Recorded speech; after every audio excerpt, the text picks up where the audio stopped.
بندہ بیٹھا ہے 10,000 جیب میں پڑا ہے، مانگنے والا آ گیا 10 روپے دے دیے، دوسرا آ گیا 10 دے دیے، تیسرا آ گیا 10 دے دیے، مانگتے آتے گئے، بندہ دیتا گیا 1,000 بندے نے خرچ کر لیا، اللہ کے نام پر دے دیا، 9,000 اپنی جیب میں رکھا ہوا ہے۔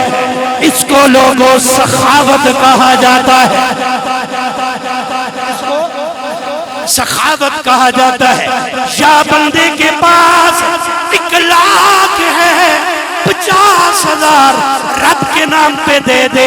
50,000 اپنے لیے رکھ لے، اس کو سخاوت کہا جاتا ہے۔ لیکن آؤ ذرا دوسری بھی بات سنتے جاؤ، اشار یہ ہے لوگوں، بندہ جا رہا ہے،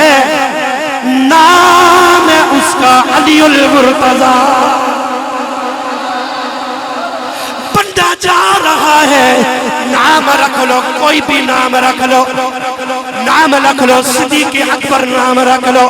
نام رکھ لو، فاروق اعظم نام رکھ لو، نام رکھ لو، ذوالنورین نام رکھ لو، حیدر کرار نام رکھ لو، اشار یہ ہے لوگوں، بندہ جا رہا ہے، اس کے پاس فقط 1 درہم ہے، اپنے بچوں کے کھانے کے لیے کھانا لینے جا رہا ہے، مانگنے والا آ گیا، 1 درہم رب کے نام پر دے کر خالی واپس گھر آ جائے، اس کو عیسیٰ تو وہ بھی دینے والا ہے، تو وہ بھی دینے والا۔ اور یہ شان آسان نہیں میرے نبی کے غلاموں، میں نے پہلے کہا اصل میں کوئی یہ جا نہیں بیٹھا، تلے نہ تکو ہوتے تکو، میں بھی توڑے نال تکو، ٹھیک ہے، ساڑھے وچ کوئی ایسا نہیں، یہ بڑا مشکل کام ہے، لیکن قربان جاؤں میرے آقا کا کلمہ پڑھنے والوں، تاجدار انبیاء سرور کونین صلی اللہ علیہ وآلہ وسلم کے غلاموں، کیا آپ نے نہیں سنا ام المؤمنین حضرت سیدہ عائشہ کہتی ہے لوگوں، تین دن تک کبھی بھی میرے لجپال نے، توجہ ہے حدیث پاک ہماری ماں کا فرمان سن، فرماتے ہیں کبھی بھی تاجدار انبیاء نے 3 دن تک پیٹ بھر کے کھانا نہیں کھایا، 3 دن تک پیٹ بھر کے کھانا نہیں کھایا کبھی بھی تاجدار انبیاء نے، بلکہ کملی والے کی شان بتاؤں، اشار کسے کہتے ہیں،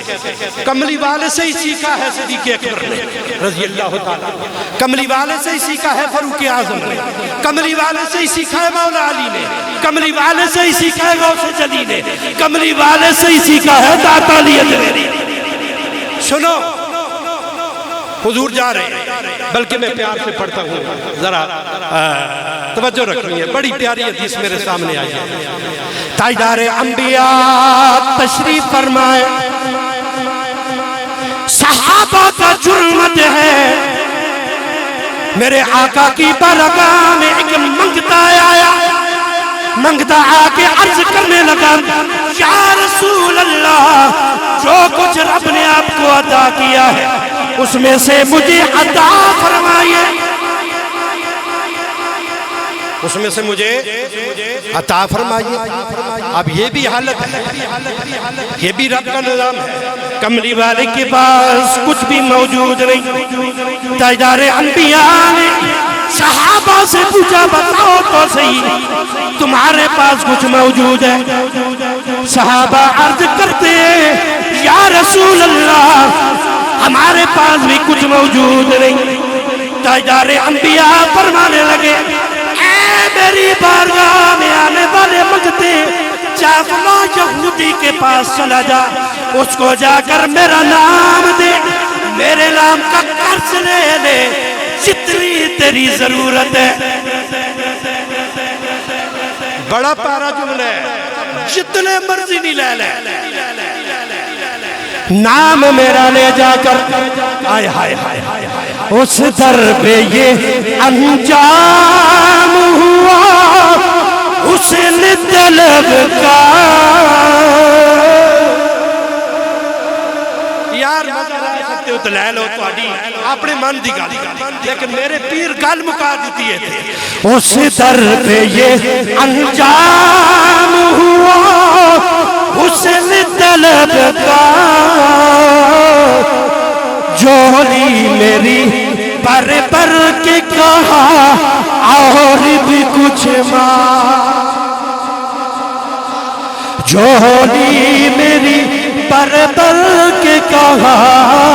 اور بھی کچھ مانگ آواز آنی چاہیے جولی میری پر پر کے کہا اور بھی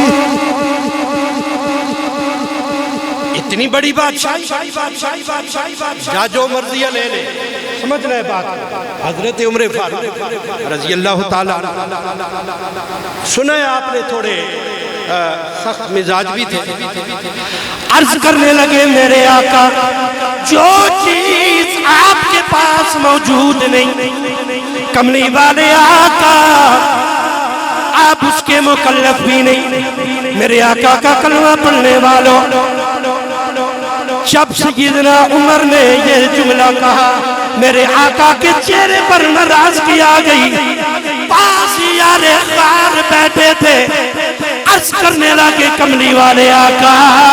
دیتے جائیے عرش والے سے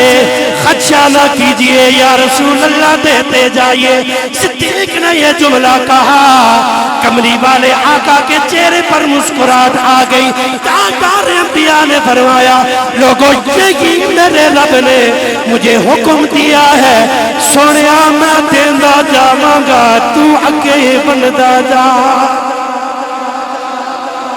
یہ ایثار ہے